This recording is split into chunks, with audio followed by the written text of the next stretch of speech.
പലപ്പോഴും 11 മണിക്കോ അല്ലെങ്കിൽ വൈകിട്ട് 4 മണിക്കോ ചായയോടൊപ്പം തന്നെ ഏതെങ്കിലും തരത്തിലുള്ള എണ്ണ പലഹാരമോ ബേക്കറി ഭക്ഷണമോ കഴിക്കുന്നതിന് പകരം നമുക്ക് നല്ലൊരു സ്നാക്കായിട്ട് കഴിക്കാൻ പറ്റുന്നത് മത്തങ്ങാക്കുരുവാണ്. മത്തങ്ങാക്കുരുവിൻ്റെ പ്രത്യേകത എന്ന് പറയുന്നത് നമ്മുടെ ശരീരത്തിനകത്ത് നമുക്കുണ്ടാകുന്ന പലവിധ രോഗങ്ങളെയും ചെറുക്കാൻ കഴിവുണ്ട്. പ്രത്യേകിച്ച് ഏറ്റവും കൂടുതൽ മെഗ്നീഷ്യം അടങ്ങിയിട്ടുള്ള ഒരു ഭക്ഷണ വിഭാഗത്തിൽ പെടുന്നത് കൊണ്ട് തന്നെ ഒരു ചെറിയ ഒരു പിടി നിങ്ങൾ മത്തങ്ങാക്കുരു ഒരു ദിവസം ഏതെങ്കിലും ഒരു സമയത്ത് കഴിക്കുക. ഇത് ആഴ്ചയിൽ ഒരു 3-4 ദിവസം കഴിക്കുന്നത് നല്ലതാണ്. ഇതിൻ്റെ ഏറ്റവും വലിയ പ്രത്യേകത നമ്മുടെ എല്ലുകൾക്കും നമ്മുടെ ജോയിൻസിനും നമ്മുടെ ശരീരത്തിനുണ്ടാകുന്ന ഇൻഫ്ലമേഷനെ കുറയ്ക്കുന്നതിന് ഏറ്റവും കഴിവുള്ള ഭക്ഷണമാണിത്.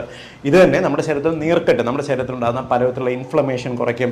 നമ്മുടെ ബ്ലഡ് വെസൽ ഡിസീസ് കുറയ്ക്കാൻ സഹായിക്കും. രക്തക്കുഴലിനകത്തുള്ള ഇൻഫ്ലമേഷൻ കുറയുന്നതുകൊണ്ട് നിങ്ങളുടെ രക്തസമ്മർദ്ദം കുറയും, ജോയിൻസിൻ്റെ പെയിൻ കുറയും, നീർക്കെട്ട് കുറയും, അമിതമായിട്ടുള്ള ടെൻഷൻ, ഡിപ്രഷൻ, ആങ്സൈറ്റി എന്നിവ ഒന്ന് കുറയാനായിട്ട് സഹായിക്കും. നിങ്ങളുടെ ഉറക്കം ഇമ്പ്രൂവ് ചെയ്യുന്നതിന് സഹായിക്കും.